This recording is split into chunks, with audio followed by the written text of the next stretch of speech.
A History of Role-Playing Games in 101 Objects, Chapter 4, Advanced and Basic.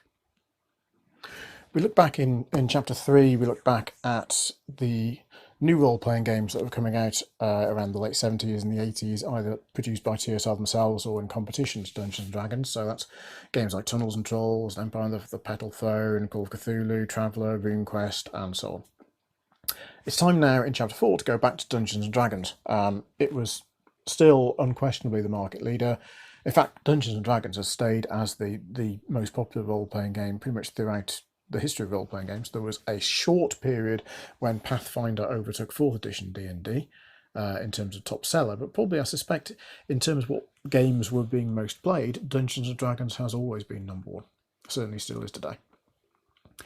So I think we need to, first of all, we need to investigate and look at the situation in the 70s with Dungeons and Dragons. We had the original, the wood grain box set, which we saw, and moving on, that became the white box original D&D set. And for a long time, that was the only form of Dungeons and Dragons. All along, though, Gary Gygax has been thinking that it could be improved.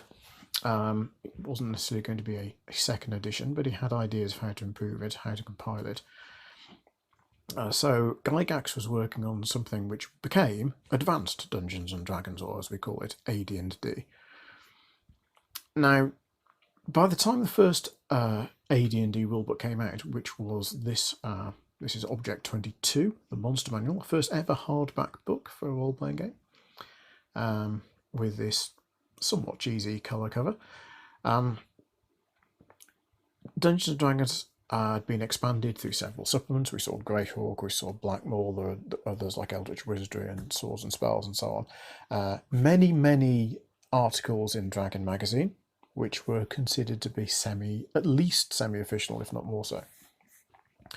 And I think the idea in the company at the time was we could sort of compile these into an official advanced edition of Dungeons and Dragons. That's probably the official idea of what Advanced Dungeons and Dragons was. The cynical explanation for Advanced Dungeons and Dragons is contained on the cover. If you look at who the Monster Manual is credited to, and who the Player's Handbook is credited to, here's Object number 23, the Player's Handbook. Who the Dungeon Master's Guide is credited to, and again, here's Object 24. They're credited to Gary Gygax. Now, if you remember, the original Dungeons & Dragons box set was credited to Gygax and Dave Arneson. Arneson wasn't a shareholder in TSR at this point. He does briefly work for the company and does acquire some shares, but for them only in a very, very minority holding. The shareholders of TSR at this time are Gary Gygax, Brian Bloom. Remember, there was Don Kay originally. Well, Don Kay died very shortly after the founding of TSR, and although his widow carried on as a partner, she didn't really want to be involved, and so the others bought her out. And then Brian Bloom's father put some money into the company, and later on, he was a local factory owner, well, not necessarily a gamer, but later on he gave his shareholding to his other son, Kevin Bloom, so that the shareholdings were Gary Gygax, Brian Bloom, and Kevin Bloom. And that's essentially what was TSR at the time. With the sales of the original set, Dave Arneson were getting a royalty. And if you're being cynical about this, you might think, well, by taking Dave Arneson's name off the books and certainly downplaying his contribution to Advanced Dungeons and Dragons, which was the TSR line, and this is something written by Gygax, you'd have to pay Arneson less in royalties. And this is certainly what Dave Arneson thought. And so it's the beginning of a sort of legal dispute between Arneson and TSR that doesn't ever really go away.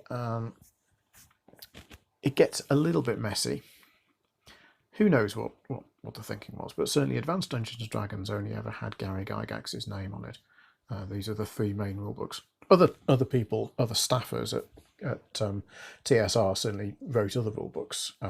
So here's, for example, his Object 25, which I don't have the first 3 in stock, that's why we rely on the pictures, but Object 25 I do have in stock, is Deities and Demigods, which was credited to, I have to open it up, it's not on the cover, credited to James M. Ward, or Jim Ward, with Robert J. Kuntz. So what's different about Advanced Dungeons & Dragons compared to Dungeons & Dragons? More rules. Better arranged rules. It's actually, despite being obviously thicker, much higher page count in the 3 hardbacks than the 3 old booklets in the original box set, rather easier to follow. Still a bit messy. The rules haven't really changed that much from original. More detail. In original D&D, every weapon does 1d6 damage, for example. Certainly not the case in Advanced. In fact, probably people who play now would begin to recognise first edition Advanced Dungeons & Dragons as close to what they play. Some things are very, very different, certainly, but more of the same character classes, more of the races, closer to what we now think of as Dungeons & Dragons. And first edition Advanced was the first time we had this split of the core rulebooks being a player's handbook, a dungeon master's guide, and a monster manual. Even though it didn't come out in that order, actually, with first edition, it was the monster manual that came out first. So when people bought the monster manual, originally it was essentially as a list of monsters for their original Dungeons and Dragons campaign. And Advanced Dungeons and Dragons was a huge success. It looked easily better than anything else around. Everything else was, in cheap softbacks or naff cardboard boxes, and here was something that came in attractive hardback books with at least semi-decent or actually decent artwork on the covers. Good enough, in fact, that TSR could go to booksellers and get them on bookshelves, on shelves in bookshops, which is a big step up from only selling it to the wargames community. So this is around about the time that TSR sales really start to take off. There are other reasons for that, which we'll come to, but how well organised and how well written first edition Advanced Dungeons & Dragons was is definitely a big factor in how successful D&D starts to become. So very, very simply, the 3 books. The Monster Manual is, as you'd expect, is a list of monsters. The Dungeon Master's Guide is advice for DMs, but it's also things like magic items and treasure and that kind of thing. And the Player's Handbook is all the character generation system and spells. That's not that dissimilar to how they're set up today. I suppose in 5th edition, the Player's Handbook is arguably all the rules you need, whereas in 1st edition, if you're a DM, you definitely do need the Dungeon Master's Guide as well. And the classic books. This is many people's first taste of role-playing games. On the other hand, they were expensive. The knock against wooden box, white box, or wood grain D&D had been that it cost $10, and that was actually quite expensive. And these were rather more expensive. These are 3 hardback books. So there was definitely a thinking that actually there needs to be a cheaper alternative, and we'll come back to that. I think while we've got Object 25 to hand, Deities and Demigods, it's worth showing you this. This is, I think, a second printing. And the interesting thing about the earlier printings of Deities and Demigods is that they have a couple of Mythoi? Is that the plural of Mythos? I think it is. A couple of Mythoi. Pantheons. Let's say Pantheons, which don't appear in later printings. There's the Melnibonean Mythos from Michael Moorcock's Elric books, and the Cthulhu Mythos from H.P. Lovecraft. Here's the Cthulhu Mythos. So, in fact, there's a. If you ever wanted D&D stats for Great Cthulhu himself, well, there we go. In fact, we can say he has 400 hit points. He's fair enough. You don't want to mess with Cthulhu. Now, there's a bit of a story here, and the story over the years has been probably mistold more than any other role-playing history item. The commonly accepted, or at least the commonly told version of this tale, is that TSR went ahead and produced Deities and Demigods with the Melnibonean mythos, with the Cthulhu mythos in, without having the rights to do so. Because Chaosium had the rights to do so through the Call of Cthulhu role-playing game and through what became the Stormbringer role-playing game for Elric. And that's not actually true. James Ward has every year posts on Facebook and on his blog the true story from his point of view, which is that actually he wrote to Michael Moorcock and he got permission from the author to have the Melnibonean mythos, and he wrote to Arkham House, publishers of Cthulhu, and asked for permission and got it. And seemingly none of the parties involved knew that actually the rights had already gone to Chaosium. So the way it was resolved was that TSR and Chaosium got together and rather quite friendly, and Chaosium said, we would prefer that you didn't include what seems to be our intellectual property. And TSR essentially said, okay, but Chaosium said, well, carry on with the next couple of printings, but then, could you take it out? And there is an acknowledgement. Is this one of the ones with an acknowledgement? Yes, this is, if you look on page 4, bottom of page 4. Special thanks are also given to Chaosium Inc. for permission to use the material found in the Cthulhu mythos and the Melnibonean mythos. And then I think Brian and Clever and Blue, particularly Brian, came to the conclusion there are other role-playing games that use these mythoi, produced by competitors. So don't really want to have a TSR product that is essentially promoting a competitor's role-playing game. So later printings of Deities and Demigods, they take out the Cthulhu stuff and they take out the Elric stuff. It's still called Deities and Demigods at that point. Later on, the book, it's completely renamed with a new cover by Jeff Easley, and it's renamed as Legends and Lore, but it is essentially the same content. It was considered by that point, and this is into the early 80s, and the Satanic Scare, which we will come to in a later chapter. It was considered that the name Deities and Demigods was more likely to offend the kind of person who was accusing Dungeons and Dragons of encouraging Satan worship. I appreciate that sounds bizarre, but that's how it worked.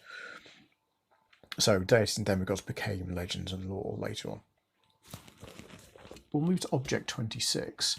Do you remember in chapter 2 I mentioned how Gary Gygax didn't think that there was a market for commercially produced adventures? He thought, part of the appeal of Dungeons and Dragons would be that you would write your own dungeon, etc., and people wouldn't be interested in buying off-the-shelf ones. And essentially he was wrong. So TSR had begun to see the success of companies like Judges Guild and started to produce their own adventures. And Gygax actually wrote quite a lot of those.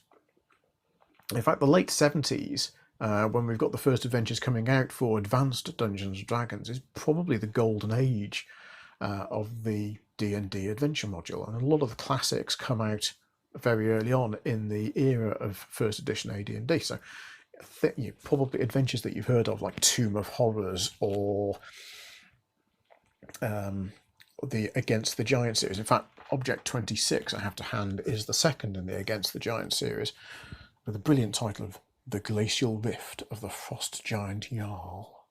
It's a good dungeon, actually.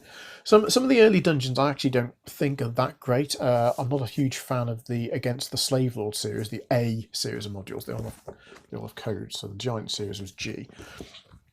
The Drow series was D. And actually the G and the D worked together and was finished off with Q1. So you could do 3 giant modules, then leading into 2 or 3D modules, and then a Q module, Queen of the Demon Web Pit, for one epic campaign. Probably the first epic D&D campaign. Something else to spot on this Object 26, and that's this logo. That's a Games Workshop logo. And that tells you that this particular copy of Glacial Rift of the Frost Giant Jarl, printed in about 1978, was actually printed in the UK under license from TSR by Games Workshop. Yes, Games Workshop, the Warhammer people. This was essentially how Games Workshop really, not quite started, but certainly got big, because they'd got hold of a copy of Dungeons and Dragons very, very early on. I think they imported the first 6 copies or so into the UK. And so transatlantic shipping was, even more expensive back then compared to now. And Steve Jackson and Ian Livingstone from Games Workshop spoke to TSR and arranged to print Dungeons and Dragons stuff under license in the UK. So there are some specific UK versions of rulebooks early on, and they print essentially direct copies of the American stuff with these Games Workshop logos. So if you've got old D&D modules, this is in really quite nice condition, old D&D and AD&D modules of this age are worth a little bit anyway. If you've got a Games Workshop logo, they tend to be a bit more interesting to collectors. So keep an eye out for that little logo. I'll take you on a little bit of a flick through Module G2 to give you an idea of what an old school AD&D module looks like. Open it up. They're all in this format. You can have a sort of, they're not stapled into the cover, so you get the idea is that this can be a screen for the GM. Okay, we've got a few marks on it here, but you've got sort of dungeon maps there, and then not a particularly thick booklet. G2 is only actually 8 pages long. And essentially you've got simple text descriptions like you would in a module nowadays, but rather less verbose, I suppose. Let's give you an example. Room 21, which is what was actually here. Okay, that's room 21.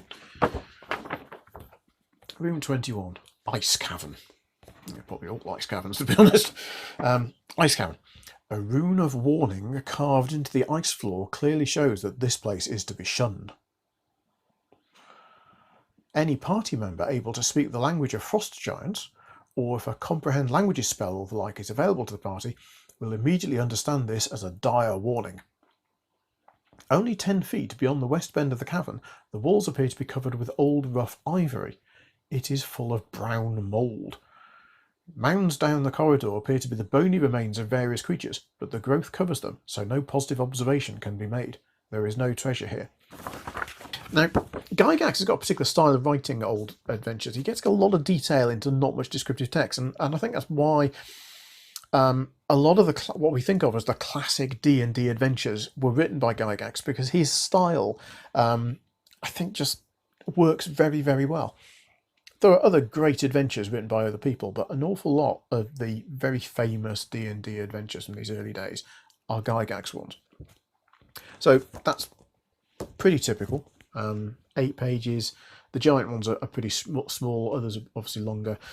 Tomb of Horrors is noticeably longer with an extra illustrations book. I don't have one to hand, unfortunately, to show you a Tomb of Horrors.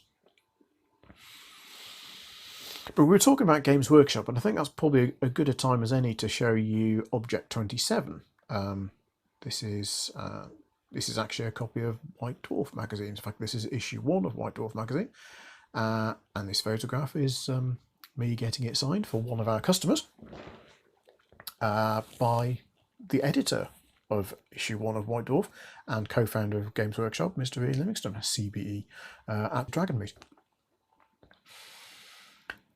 White Dwarf was Games Workshop's role-playing game magazine, and it started in the late 70s and was hugely influential in the UK role-playing community. Probably far more so than even Dragon magazine was in the US. Dragon magazine was TSR's in-house magazine in the US. TSR UK had their own magazine called Imagine, but I think probably for a lot of people in the UK, the definitive role-playing game magazine for many years was White Dwarf.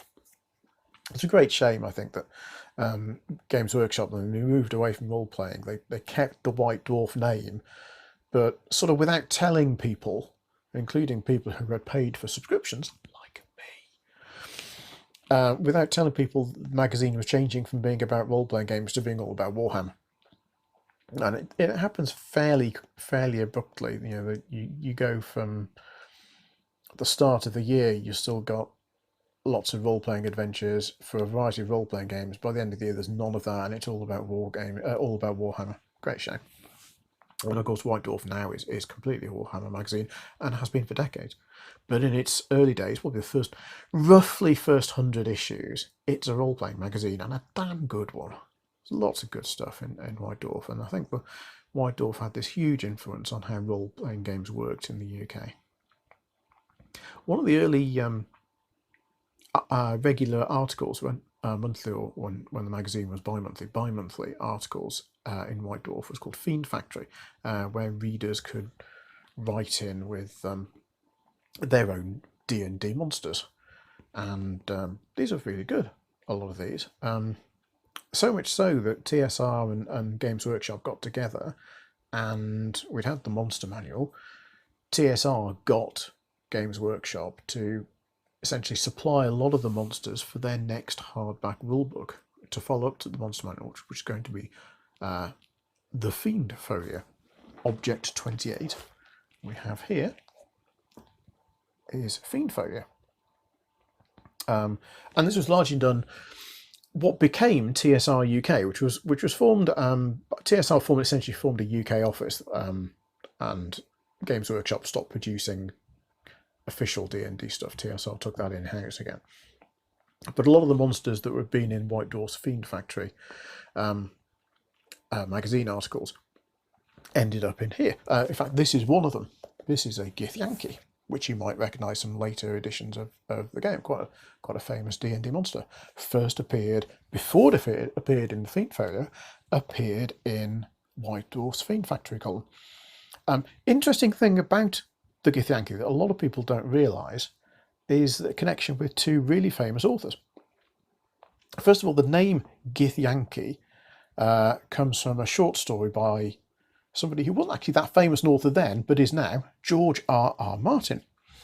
Yes, believe it or not, George R.R. Martin came up with the name Githyanki, although it's nothing to do with the D&D monster. A teenager playing D&D used the name Githyanki and created the Githyanki race and sent it off to White Dwarf. He wasn't a famous author at the time either, but he is now. That's Charles Stross, author of all sorts of books, Halting State, Rule 34, The Laundry Files, all those, lots and lots of books. So I think it's quite interesting that Charles Stross created a famous D&D monster, cover star, if you like, long before he was famous. So here's the Fiend Folio, and in fact, let's turn to the Githyanki page. I'll show you the Githyanki page. There we go, Githyanki.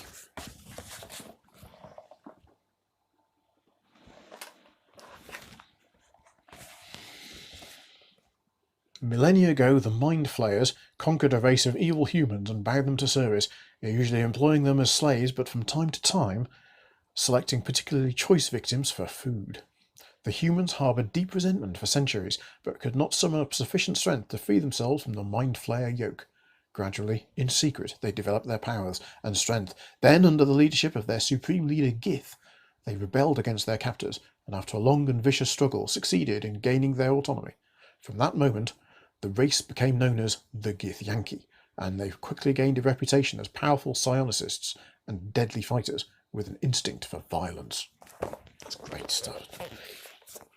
I think in my next D&D campaign, I might use Githyanki a lot. I think they're a really, really cool monster that tends to get underused. Anyway, Githyanki and Fiend Folio. And I think that was the last hardback to come out with this format of cover. They eventually decided that they were going to get a whole new look, and TSR employed some new artists. We'll look at TSR artists in a later chapter, but the AD&D hardbacks were reissued, all with covers by Jeff Easley, who's a really talented TSR staff artist. But that's Advanced Dungeons and Dragons, and I said the title for this chapter was Advanced and Basic. So we need to consider basic D&D and exactly what that was. And a lot of people are confused by what the relationship is between original D&D, advanced D&D, and basic D&D. And I think TSR and subsequently Wizards of the Coast, who acquired TSR later on, have confused this matter in the way they've numbered editions. So if you're coming to D&D now, you'll play the current edition of D&D, and that's 5th edition. And the edition before 5th edition was 4th edition, you may be aware of. And the edition before 4th edition was 3rd edition, or possibly 3.5th edition, because it was revised halfway through. And I think it's perfectly reasonable to assume that before 3rd edition there would have been 2nd edition and 1st edition, and that therefore there are 5 editions of Dungeons & Dragons. And that's perfectly logical and completely 100% incorrect. Many more editions of Dungeons & Dragons than 5. In fact, let's try and count them and let's see how we can do this. So we've got original Dungeons & Dragons, the one that came in initially the wood grain box and then the white box. You could argue, I think, convincingly that this was sufficiently changed by the supplements that came out, like Greyhawk and Blackmore, Eldritch Wizardry and so on, that original D&D with the supplements is another edition in its own right. Then we've got 1st edition Advanced D&D, which you just see in the Player's Handbook, Monster Manual, and so on. I'm not counting the new covers with Jeff Easy, just because it's new artwork to make it a new edition. But later on in 1st edition's lifetime, more rulebooks came out that really did add quite a lot to the game. Added new character classes, added in particular a skill system. So this is rulebooks like Unearthed Arcana, the Dungeoneer's Survival Guide, the Wilderness Survival Guide in particular, and Oriental Adventures. And I think that arguably 1st edition with those extra books can count as an edition in its own right. So they were up to 4. And then we've got the various basic editions. Now, so let's just remember that we're on 4. What basic edition was as an attempt initially by a guy called Eric Holmes to rewrite the original D&D rules in a frankly more sensible way. I commented in chapter 2 that the original D&D rules are rather badly written, and they rather assume that everybody playing them is a wargamer and knows some basic concepts. Holmes was somebody who had a genuine gift for making complicated things simple. I always think if you've got this gift in life, you can do an awful lot of different useful jobs. And so the original, what we call the Holmes basic set, which is this one, Object 29, that's sometimes called Blue Box, because the box is bluish. It's got this dragon on the front. That's really a version, it's arguably a version of original D&D, but I think probably it isn't. I think it's probably enough to be its own edition. It's up to 5 now. That was replaced and developed by 2 more staffers at TSR, Tom Moldvay and David Zeb Cook, who produced what's called, you'll sometimes see as B/X, or the Basic Expert, sometimes with 2 box sets. A Basic, which take you up to the first few levels, and then Expert would take you up the next few levels. Moldvay did the Basic, Cook did the Expert. So I think that's our edition 6 of D&D. Both hugely successful. The Basic set came initially with module Into the Unknown, but then more famously with module B2, The Keep on the Borderlands, which is what our shop is named after. And it's the most popular role-playing game adventure ever published in terms of sales numbers. Then there was another edition of Basic after that by another TSR staffer, sort of Gary Gygax's protege, Frank Mentzer, that's object, the Moldvay one, that was Object 30. This Mentzer Basic is Object 31, which I've got the rule books here for Mentzer Basic. So Mentzer Basic, I think that we're now up to 7. Remember that. Yes, 7. Here's the rule books in the Basic set. You get Player's Manual and a Dungeon Master's rulebook. consistent art all the way through by another one of the new TSR staff artists. This guy is Larry Elmore. This is where I come in, by the way. This is my first experience of D&D was Mensa Basic, sometimes called BECME D&D, and that's because we've got, as well as basic and an expert set, there's follows on for, as you get to higher levels, you get companion, master, and immortal. So BECMI, BECME. Basic was the first three experience levels when you're basically just poking around King Orcs and dungeons. After that, expert, where it's more focused on wilderness. Then companion, you've got a castle, you settle down, and you're ruling a minor domain. Master, you're now super high level, and you're on the steps towards immortality. And immortals, you actually are an immortal, godlike being. I wonder how many people actually got their characters up to that level and played Immortals campaign. Anyway, that was BECME. Later on, those rules were collected as the Rules Cyclopedia, which is a very good D&D rulebook, a single hardback volume. But I think probably that's all the same edition. So I think we'd got to 7. Then there's a second edition of AD&D, 8. Then there's second edition is revised, and there's quite a lot of extra material added to it in terms of extra skills and the way it treats skills. So I think what we sometimes call AD&D 2.5th edition, the black rule books, I think maybe that's a 9th edition. And then